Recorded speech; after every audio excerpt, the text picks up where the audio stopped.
कहानी शुरू होती है जहाँ दो जादूगर आपस में लड़ रहे थे, जिसमें से एक का नाम चूर्णमोल था। ये एक तरह का शैतान था जो अपनी ताकत को बढ़ाने के लिए हर 100 साल में उन शहजादियों को पत्थर बनाता था जिनको जिंदगी में एक बार प्यार हुआ हो। वो इसी प्यार को जब उनके अंदर से निकालता था तो वो शहजादियाँ पत्थर की बन जाती थी और वो प्यार इस शैतान जादूगर चूर्णमोल को ताकत देता था। अगर कोई इन शहजादियों को बचाने आ भी जाता था तो चूर्णमोल उन्हें बहुत बुरी मौत देता था। इन्हीं सब कामों को बंद करने के लिए ये अच्छा जादूगर चूर्णमोल से लड़ रहा था, पर चूर्णमोल उस अच्छे जादूगर को हरा देता है और सीन कट होकर कई साल बाद हमें दिखाया जाता है कि यही चूर्णमोल शहर में है और उसके इर्द गिर्द बहुत से लोग खड़े हैं। वो असल चूर्णमोल नहीं है, बल्कि वो तो एक एक्टर था जो मूवी के स्टार्ट में दिखाई जाने वाली कहानी पर एक्टिंग कर कर लोगों को दिखा रहा था। इस लड़के का नाम था रुस्लन।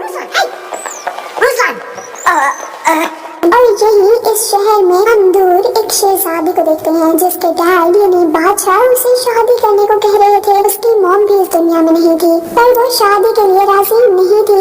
उसे तो अपनी मर्जी से जीना था, दुनिया देखनी थी, खतरों से खेलना था। पर अगर वो शादी कर लेती तो ऐसा कुछ भी ना कर पाती। जब बादशाह उसे शादी करने पर मजबूर करते हैं तो मौका देखकर वो महल से भाग जाती है। अब यही बाजार में रुस्लन कहीं जा रहा होता है तो एक घोड़े से टकराकर गिर जाता है। जिन्होंने उसे मारा होता है वो उससे माफी मांगने के बजाय उसे बुरा भला कहकर वहाँ से चले जाते हैं। असल में उससे टकराने वाला घोड़ा एक शहजादे का था। यहाँ वो शहजादा और उसके लोग उसी शहजादी से शादी करने के लिए आए थे जिसे हमने महल से भागते हुए देखा था। यहाँ रात होते ही सबकी नजरों से बचकर शहजादी भी बाजार में निकल आती है, क्योंकि वहीं से गुजरकर उसे शहर से बाहर जाना था। जब वो रात में बाजार से गुजर रही थी, इसी दौरान कुछ डाकू उसके पीछे पड़ जाते हैं। वो शहजादी से वो लॉकेट मांग रहे थे जो उसके पास उसकी माँ की आखिरी निशानी थी। इसीलिए वो किसी तरह उन डाकुओं से जान छुड़वा कर दूसरी तरफ भागती है तो रुस्लन से टकरा जाती है। पर अभी भी वो डाकू जो उनके पीछे थे वापस उन तक आ चुके थे। रुस्लन अब शहजादी को उन डाकुओं से बचाता है। जब वो दोनों डाकुओं को चकमा देकर वहाँ से दूर चले जाते हैं तो शहजादी रुस्लन से कहती है कि मुझे फिलहाल तो जल्द ही इस शहर से बाहर जाना है, क्योंकि मैं अपने घर से भाग आई हूँ। मेरे डैड मेरी मर्जी के बगैर मेरी शादी किसी और से करवा रहे थे, लेकिन मेरे बहुत से ख्वाब हैं जिन्हें मैं पूरा करना चाहती हूँ। वो अपने सारे ख्वाब रुस्लन को बताती है तो रुस्लन उसे कहता है कि अगर तुम मुझ पर भरोसा करो तो मैं तुम्हारे ये सारे ख्वाब पूरे कर सकता हूँ। ये कहते ही वो उसे एक बोर्ड पर ले जाता है जहाँ से रुस्लन ने उसे दुनिया दिखाने का फैसला किया था। शहजादी ने अभी तक उसे ये नहीं बताया था कि वो एक शहजादी है, बल्कि वो एक आम लड़की की तरह उसके साथ रह रही थी। उसे पहली बार कोई ऐसा आदमी मिला था जो उसके सारे ख्वाब पूरे कर रहा था। शहजादी को उसके साथ रहकर बहुत मजा आ रहा था और इसी सब में उसे रुस्लन से भी प्यार हो जाता है। अभी वो दोनों बोट के किनारे पर बैठे सूरज को डूबता हुआ देख रहे थे। ये मंजर बहुत ही हसीन था कि तभी समुद्र के अंदर गोल गोल तूफान यानी सुनामी आ जाता है, जिसने शहजादी को अपने अंदर खींच लिया था। रुस्लन उसे बचाने के लिए बहुत कोशिश करता है, लेकिन तूफान के तेज होने की वजह से वो नाकाम हो गया था। जब तूफान पूरी तरह शहजादी को अंदर ले चुका था तो हमें पता चलता है कि वो असल में कोई तूफान नहीं बल्कि वो शैतान जादूगर चूर्णमोल था जिसे हमने कहानी के शुरू में देखा था। वो यहाँ शहजादी को लेने इसलिए आया था क्योंकि शहजादी रुस्लन के प्यार में पड़ चुकी थी और वो अब शहजादी के अंदर से प्यार निकाल कर उसे अपनी ताकत बना सकता था। ये देखकर रुस्लन उसे कहता है कि फिक्र ना करो, मैं तुम्हें लेने जरूर आऊंगा, चाहे ये तुम्हें कहीं भी छुपा ले, मैं तुम्हें ढूंढ लूंगा। इस सब के बाद रुस्लन को बादशाह के लोग पकड़ लेते हैं। यहाँ रुस्लन को ये भी पता चल चुका था कि वो लड़की कोई आम लड़की नहीं बल्कि एक शहजादी थी। बादशाह के लोग उससे पूछ रहे थे कि शहजादी को तुमने कहाँ छुपाया है। वो जवाब देता है कि उसे जादूगर चूर्णमोल पकड़ कर ले गया है।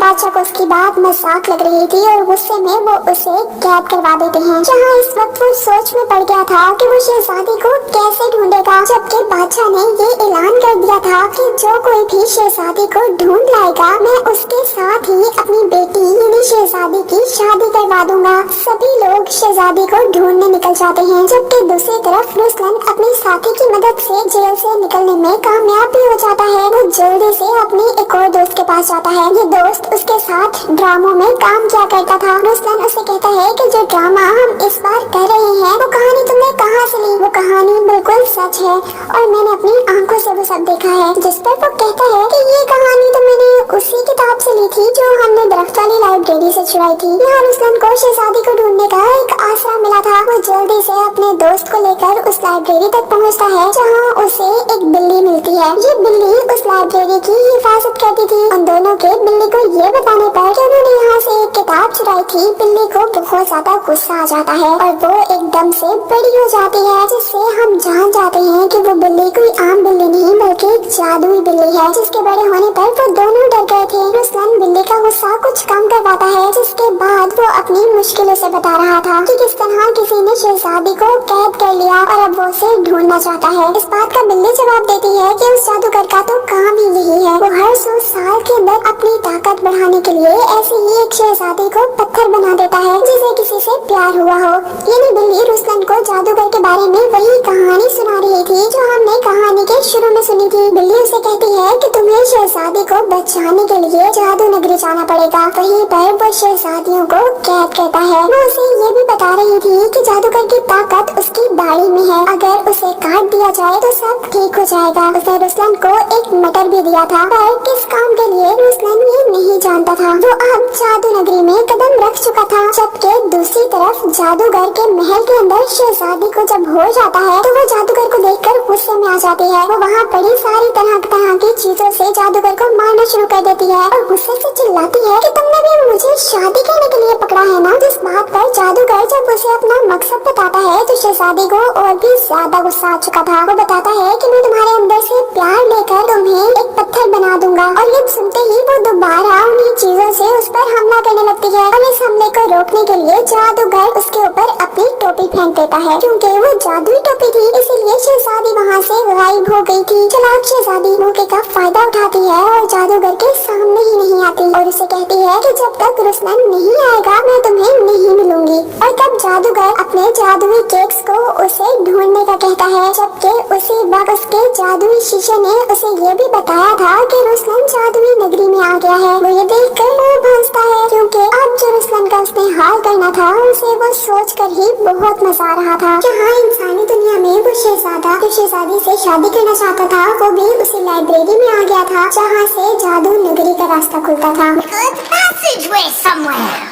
वो वहाँ की बिल्ली से लड़कर जादू नगरी में आ तो जाता है, लेकिन उसे आगे जाने की कुछ समझ नहीं आ रही थी। यहाँ रुस्लन पहले से ही था। इसका अंदाजा शहजादे को जमीन पर उसके जूतों के निशान से हुआ था। मतलब वो ये जान गया था कि यहाँ उससे पहले कोई और आ चुका है। वो इन जूतों के निशान का पीछा करने लगता है, जबकि रुस्लन अब एक ऐसी जगह पर था जहाँ से आगे जाने के लिए उसे गहरी खाई पर से गुजरना था। वो नहीं जानता था कि वो ये काम कैसे करेगा, पर उसे तब वो मटर याद आता है जो उसे बिल्ली ने दिया था।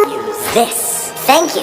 I wish I could repay you. वो उसका इस्तेमाल करना चाहता था, पर वो ये भी नहीं जानता था कि वो उसका इस्तेमाल कैसे करे। वो बहुत कुछ करता है, कभी उसके ऊपर खांसता है तो कभी उसको मिट्टी में दबाता है, पर कोई फायदा नहीं, उससे कुछ भी नहीं होता। इतने में ही एक छोटा सा जानवर आकर उस मटर को रुस्लन के पास से ले जाता है। रुस्लन उस मटर को लेने के लिए उसके पीछे पीछे भाग रहा था। रुस्लन उसे कहता है कि मेरा मटर है, वापस करो इसे मुझे, पर वो आगे आगे बढ़ता ही जा रहा था और रुस्लन को भी पीछे पीछे भागना पड़ रहा था। वो जानवर मटर को लेकर एक खास पत्थर के पास जाता है और मुंह में मटर को डालकर उस मटर को पत्थर के ऊपर जोर जोर से रगड़ता है, जिससे कि खाई के ऊपर एक जानवर का ढांचा निकला था। इसके खाई पर आने से वो एक पुल का काम कर रहा था। ये देखकर रुस्लन बहुत ज्यादा खुश हुआ था और वो उस जानवर को भी अपना दोस्त बना लेता है और उसे लेकर वो आगे बढ़ता है। वो लोग एक गुफा में जाते हैं, यानी एक केव के अंदर जाते हैं, जहाँ उन्हें एक पागल आदमी नजर आता है। वो पागल आदमी उन लोगों को देखकर डर गया था और ऐसे ही अजीबोगरीब हरकतें कर रहा था। तो रुस्लन उसे बहुत मुश्किल से शांत करता है और उससे पूछता है कि जादूगर चुनमुन के महल में हम कैसे जा सकते हैं। पागल आदमी भी असल में वही जादूगर था जिसे कहानी के शुरू में हम चुन्नूमोर से लड़ते हुए देख रहे थे और चुन्नूमोर ने इस जादूगर को हरा दिया था। वो बताता है कि उसका महल यहाँ से बहुत दूर है और उस महल के चारों तरफ नुकीले पत्थर हैं, यानी उसका महल नुकीले पत्थरों से घिरा हुआ है, जिसे तोड़कर उसके अंदर जाने के लिए तुम्हें जादुई तलवार चाहिए होगी और वो तलवार तुम्हें आगे एक ऐसी चट्टान से मिलेगी जहाँ पर एक आदमी होगा। वो आदमी उस तलवार की हिफाजत कर रहा है। तुम्हें उस आदमी से वो तलवार लेनी है। वो बताता है कि वो तलवार अगर तुमने ले ली तो तुम उससे चुन्नू मोर को खत्म भी कर सकते हो। वो यहाँ से जब बाहर निकलता है तो पीछे से चुन्नू मोर अपने पत्थर के बने देव यानी मॉन्स्टर से रुस्लन पर हमला करवा देता है। रुस्लन तो अपनी चालाकियों से उससे बच जाता है, पर इस पत्थर के बने मॉन्स्टर की पकड़ में वो दूसरा शहजादा आ गया था जो रुस्लन के पीछे पीछे शहजादी को यहाँ लेने आया था। उससे बचने के बाद अब रुस्लन उस आदमी के पास भी पहुँच जाता है जिससे उसने तलवार लेनी थी। वो आदमी तो बहुत आसानी से उसे तलवार दे देता है, लेकिन उसे ये भी कहता है कि अगर इस तलवार को तुम यहाँ से ले जा पाए तो ही तुम आगे की लड़ाई लड़ पाओगे। रुस्लन जब एक बॉक्स के अंदर से उस तलवार को उठाता है तो वहाँ पर मौजूद सारे ज़ॉम्बी जो कि जमीन पर पहले मरे पड़े थे वो जाग जाते हैं। इन ज़ॉम्बीज़ को जिंदा होते देखकर पहले तो वो डरता है, लेकिन फिर बहादुरी से उनका मुकाबला करना शुरू होता है। आहिस्ता आहिस्ता ज़ॉम्बीज़ की तादाद बढ़ती चली जाती है और उनसे रुस्लन का लड़ना मुश्किल होता जाता है। तभी रुस्लन के दिमाग में एक प्लान आता है। वो अपने पास पड़े उस छोटे से जानवर को उस बड़े से आदमी के नाक में डाल देता है, जिससे उस आदमी को छींक आती है। अब जाहिर बात है वो आदमी इतना बड़ा था तो उसकी छींक भी बहुत बड़ी थी, जिससे वहाँ पर मौजूद सारे के सारे ज़ॉम्बीज़ ब्लास्ट हो गए थे, यानी कह लें कि दोबारा मर गए थे। और इस तरह उन ज़ॉम्बीज़ से रुस्लन जीत गया था। यहाँ वो चुन्नू मोर के महल में पहुँच चुका था, लेकिन जैसे ही वो अंदर जाता है तो एक बुरी बात ये होती है कि शहजादी उससे खुद मिलने आती है और उसे कहती है कि मैं तुमसे बिल्कुल प्यार नहीं करती और तुम यहाँ से चले जाओ। वो उसके साथ बहुत बुरा सलूक करती है। रुस्लन को भी ये देखकर बहुत दुख होता है कि वो इतनी मेहनत से उसे बचाने आया, लेकिन शहजादी उसके साथ जाना नहीं चाहती।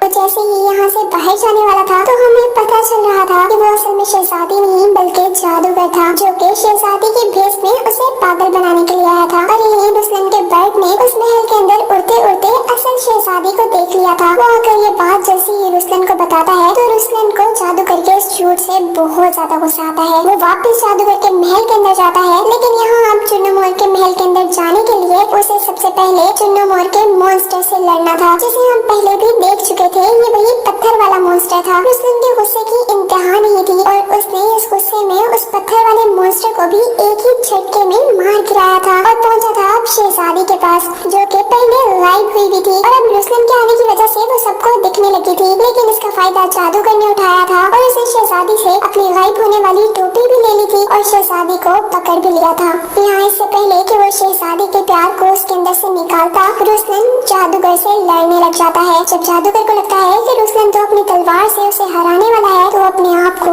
एक बहुत बड़े ड्रैगन के अंदर तब्दील कर लेता है। यहाँ रुस्लन कभी उसके ऊपर चढ़कर उसके ऊपर वार करता है तो कभी नीचे से, और आखिर में अपनी तलवार से उसकी दाढ़ी को काट देता है। अब जैसे हमें पता है कि उसकी सारी ताकत उसकी दाढ़ी में थी, दाढ़ी के कटते ही वो बिल्कुल नीचे गिर चुका था। उसकी सारी ताकतें खत्म हो गई थी और इस तरह उसने जितनी भी शहजादियों को पत्थर बनाया हुआ था वो शहजादियाँ भी दोबारा जिंदा हो गई थी।